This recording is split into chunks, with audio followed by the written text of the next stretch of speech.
ಪ್ರಜಾಪ್ರಭುತ್ವ ವ್ಯವಸ್ಥೆಯಲ್ಲಿ 2 ಬಾರಿ ಶಾಸಕರಾಗಿದ್ಕೊಂಡು, ಅದು ನಾಗಮಂಗಲದಂಥ ಪ್ರಬುದ್ಧ ವಿಧಾನಸಭಾ ಕ್ಷೇತ್ರದ ಮತದಾರರು, ಎಂತೆಂಥ MLA ಗಳು ಬಂದವರು, ಕೃಷ್ಣಪ್ಪನವರು, ಮರಿಯಪ್ಪನವರು, ಎಂತೆಂಥವ್ರು, ಶಂಕರಲಿಂಗೇಗೌಡರು, ಅಂಥ ಜಾಗದಲ್ಲಿ 2 ಸಲ MLA ಆಗ್ಬಿಟ್ಟು ನೀನು ಟಿಕೆಟ್ ಸಿಕ್ಕುವುದಿಲ್ಲ, ಹೆಂಗಾರ ಮಾಡಿ ದೇವೇಗೌಡರ ಮನೆಯವ್ರ ಕೈ ಸೈಯನ್ಸ್ಕೋಬೇಕು ಅಂತ ನಾಲಿಗೆ ಕತ್ತರಿಸ್ಬಿಡ್ತೀನಿ. ಪಾಪ ಎಲ್ಲೋ ಬರಬೇಕು, ನಾವೆಲ್ಲ ಬಾಲಗಳು, ಅವರು ಬಸವನ ಸಾಹಸ ಬೇಡ ನಿನಗೆ, ನಾವು ಬತ್ತೀವಿ ಬಾಲಗಳು, ಅದೆಲ್ಲೂ ಬರ್ಬೇಕು ಹೇಳಿ. ಇವತ್ತೆ ಬಹಿರಂಗ ಸವಾಲು ಮಂಡ್ಯ ಪತ್ರಕರ್ತ ಸಂಘದ ಎದುರುಗಡೆ, ನೀನು ಎಲ್ಲ ನಾಲಿಗೆ ಕತ್ತರಿಸ್ತೀಯ ಅಂತ್ಯ, ನೀನು ಮನೆ ತಗ ಬರಬೇಕಾ ಅಥವಾ ನೀನು ಇರೋ ಜಾಗಕ್ಕೆ ಬರಬೇಕಾ, ಬತ್ತೀವಿ ಬರ್ಬೇಕು, ಕತ್ತರಿಸಪ್ಪ, ನಮ್ಮದು ಕತ್ತರಿಸು ಫಸ್ಟು, ಆಮೇಲೆ ನಿಮ್ಮ ಮುಂದೋರ್ದು. ದಯಮಾಡಿ ನಾವನ್ನಲ್ಲ, ನಿನ್ನ ನಾಲಿಗೆ ಕತ್ತರಿಸ್ತೀನಿ, ನಿನ್ನ ಕಾಲು ಕತ್ತರಿಸ್ತೀನಿ, ನಿನ್ನ ಕೈ ಕತ್ತರಿಸ್ತೀನಿ. ಇದು ನಮ್ಮ ಸಂಸ್ಕೃತಿ ಅಲ್ಲ, ನಮ್ಮ ಸಂಸ್ಕೃತಿ ಅಲ್ಲ ಅದು. ನಿಮ್ಮ ವಿರುದ್ಧ ಈ ಪತ್ರಿಕಾಗೋಷ್ಠಿ ಮುಗಿದ ನಂತರ ಪೊಲೀಸ್ ಸೂಪರಿಂಟೆಂಡೆಂಟ್ಗೆ ದೂರು ಕೊಡ್ತಾ ಇದ್ದೀವಿ.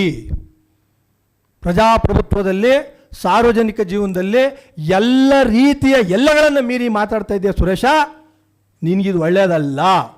ನಿನಗೆ ತಾಕತ್ತಿದ್ರೆ ನೀನು ಅರ್ಜಿ ಹಾಕ್ಬೇಕಾಯ್ತು. ಜಿಲ್ಲಾ ಸಹಕಾರ ಬ್ಯಾಂಕಲ್ಲಿ ಯಾರ ಪಾಪ ಜನತಾದಳದನ ಆಕೆ ಅರ್ಜಿಯ ಸೋಲಾಗೆಲ್ಲ ನೋಡೋಣ ಅಂತ ನಾಪತ್ತೆ ಆಗ್ಬಿಡ್ತೀಯ. ಸ್ಥಳೀಯ ಚುನಾವಣೆ ಅಂದರೆ ಪತ್ತನೇ ಇರಲ್ಲ, ಎಲ್ಲ ಮುಗಿದ ಮೇಲೆ ಬರ್ತಾರೆ ಶೋ ಕೊಡೋಕ್ಕೆ, ಏನಪ್ಪ ಎತ್ತರಪ್ಪ ಅಂತ. ಯಾಕ್ರಿ ಬೇಕು ಈ ಗೋಸುಂಬೆ ರಾಜಕಾರಣ? ಯಾಕ್ರಿ ಬೇಕು ನಿಮ್ಗೆ ಈ ಗೋಸುಂಬೆ ರಾಜಕಾರಣ? ದೇವೇಗೌಡರು ಮನೆದೋ ಕುಮಾರಸ್ವಾಮಿ ಮನೆದೋ ಏನಾರ ಓಲೈಸಬೇಕು ಅಂದರೆ ಬೆಳಿಗ್ಗೆ ಎದ್ದೋಗಿ ಅದಕ್ಕೆ ಮನೆ ಕಾಯ್ರಿ ನೀವು. ಅವ್ರು ರಾಜ್ಯದ ವಿರುದ್ಧ ಏನು ರೀ ಪತ್ರಿಕಾಗೋಷ್ಠಿ ಸೈದ್ಧಾಂತಿಕವಾಗಿ ಮಾಡಿ, ಇಂಥ ಅಭಿವೃದ್ಧಿ ಮಾಡಿಲ್ಲ ಅನ್ನಿ, ಇಂಥ ಕಾರ್ಯಕ್ರಮ ನಾನು ಮಾಡಿದ್ದೆ, ಇವ್ರ ಕೈಲಿ ಮಾಡೋಕ್ಕಾಗೋದಿಲ್ಲ ಅನ್ನಿ, ಜನಪರವಾದ ಹೋರಾಟ ಮಾಡಿ. ನಾವು ಇದ್ದೋ 5 ವರ್ಷ 2018ರಿಂದ 23 ಗಂಟೆ ನಾವು ವಿರೋಧ ಪಕ್ಷದಲ್ಲಿದ್ದೋ. ಪ್ರತಿ ತಾಲೂಕಲ್ಲಿ ಹೋಗಿ ಜನಪರವಾದ ಹೋರಾಟ ಮಾಡ್ತಿದ್ದೋ, ಸೈದ್ಧಾಂತಿಕವಾಗಿ ಹೋರಾಟ ಮಾಡ್ತಿದ್ದೋ, ಅಲ್ಲಿರ್ತಕ್ಕಂಥ ಆಡಳಿತ ನ್ಯೂನತೆಯನ್ನು ತೋರಿಸ್ತಿದ್ದೋ. ಇದೇನು ಮಾಡಲ್ಲ, ಇದ್ರ ಗಂಧಗಾಳಿನೇ ಇಲ್ಲ. ದಯಮಾಡಿ ಮಂಡ್ಯ ಜಿಲ್ಲೆ ಇಂಥ ರಾಜಕಾರಣಿಗಳಿಗೆ ಯಾವತ್ತೂ ಸೊಪ್ಪಾಕಿಲ್ಲ. ಮಂಡ್ಯ ಜಿಲ್ಲೆ ಸೈದ್ಧಾಂತಿಕ ರಾಜಕಾರಣದ ನೆಲಗಟ್ಟಿನ ಮೇಲೆ ಇರ್ತಕ್ಕಂಥದ್ದು. ಇಡೀ ರಾಜ್ಯ, ಇಡೀ ದೇಶ ತಿರುಗಿ ನೋಡ್ತದೆ ಮಂಡ್ಯ ಜಿಲ್ಲೆ ರಾಜಕಾರಣನ. ಒಂದು ಪಾರ್ಲಿಮೆಂಟ್ ಎಲೆಕ್ಷನ್ ರಿಸಲ್ಟ್ ಕೊಟ್ಟರೆ ಏನಪ್ಪ ಇದು, ಮಂಡ್ಯದಲ್ಲಿ 84ರಲ್ಲಿ ಪ್ರಧಾನಮಂತ್ರಿ ಮೆಟೀರಿಯಲ್ ಕೃಷ್ಣವ್ರು ಸೋಲ್ಸ್ಬಿಟ್ರಲ್ಲ, ಮುಖ್ಯಮಂತ್ರಿ ಮಗನ ಸೋಲ್ಸ್ಬಿಟ್ರಲ್ಲ, ಇಡೀ ರಾಜ್ಯ ಜನತೆ ನೋಡ್ತಾರೆ.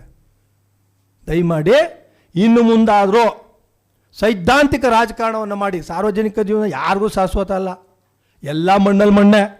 ಬಟ್ ನಿಮ್ಮ ನಡವಳಿಕೆ ಇದೆಯಲ್ಲ, ಜನಗಳ ರೀತಿ ನೀವು ನಡ್ಕೊಳ್ಳೋ ರೀತಿ ಇದೆಯಲ್ಲ, ಸಾರ್ವಜನಿಕ ಜೀವನದಲ್ಲಿ ಮಂಡಿಸ್ಬೇಕಲ್ಲ ನಿಮ್ಮ ಅಭಿಪ್ರಾಯನ, ನಿಮ್ಮ ಹಕ್ಕನ್ನು ಪ್ರತಿಪಾದನೆ ಮಾಡಬೇಕಲ್ಲ, ನಿಮ್ಮ ಸಿದ್ಧಾಂತ ಪ್ರತಿಪಾದನೆ ಮಾಡಬೇಕಲ್ಲ, ನಿಮ್ಮ ಹೋರಾಟ ಪ್ರತಿಪಾದನೆ ಮಾಡಬೇಕಲ್ಲ. ಅದು ಹೇಳ್ತದೆ ನಿಮ್ಮನ್ನು, ನಿಮ್ಮ ಗುರಿಯನ್ನು, ನಿಮ್ಮ ಯೋಗ್ಯತೆನ ಅದು ಹೇಳ್ತದೆ. ಈ ಅಯೋಗ್ಯ ಬಾಳದು ಬಿಟ್ಬಿಟ್ಟು ದಯಮಾಡಿ ಯೋಗ್ಯರಾಗಿ ಬದುಕಿ. ಪೂಜ್ಯ ದೇವೇಗೌಡರು ಆಗ್ಬೋದು, ಕುಮಾರಸ್ವಾಮಿ ಅವ್ರಿಗೆ ಯಾಕ್ರಿ ಹೇಳ್ಕೊಬತ್ತೀರ ಅವ್ರನ್ನ ಯಾಕ್ರಿ ತತ್ತೀರ? ನೀವು ಮಾಡ್ತಾ ಇರೋ ಹಲಾಲ್ ಕೋರ್ ಕೆಲಸಕ್ಕೆ ನೀವು ಆಯ್ತು ಸಮರ್ಥಿಸ್ಕೊಳ್ರಿ, ಕುಮಾರಸ್ವಾಮಿ ಅವ್ರ ಸಮರ್ಥಿಸ್ಕೊಳ್ಳಿ, ನಾಲ್ಗೆ ಕತ್ತರಿಸ್ಬಿಡ್ತೀನಿ ನಾನು ಒಂದೇ ಅಂತ. ಹೌದು ಸುರೇಶ ಅಂದ್ರೆ ಸರಿ ಅಂತ. 2 ಬಾರಿ ಶಾಸಕರಾಗಿದ್ದೀರಿ, ಇದು ಈ ರೀತಿಯ ನಿಮ್ಮ ನಡವಳಿಕೆ ಕೊನೆಯಾಗಲಿ. ಈಗಾಗಲೇ ಒಂದು ಡೆಫಾರ್ಮೇಷನ್ ಫೈಲಲ್ಲಿ ನೀವು ವಿಡ್ರಾ ಮಾಡ್ಕೊಂಡಿದ್ದೀರಾ. ನಾವು ಪೊಲೀಸ್ ದೂರು ಕೊಡ್ತಾ ಇದ್ದೀವಿ, ಕಾನೂನು ಹೋರಾಟ ಮಾಡ್ತೀವಿ. ಇದು ಪುನರಾವರ್ತನೆ ಆಗಬಾರ್ದು ಮಂಡ್ಯ ಜಿಲ್ಲೆಯಲ್ಲಿ. ಯಾರೇ ರಾಜಕಾರಣಿಯಲ್ಲಿ ಹಿಂಸಾತ್ಮಕ ರಾಜಕಾರಣದಿಂದ ಯಾರು ಯಾವುದನ್ನು ಸಾಧಿಸೋಕ್ಕಾಗಿಲ್ಲ.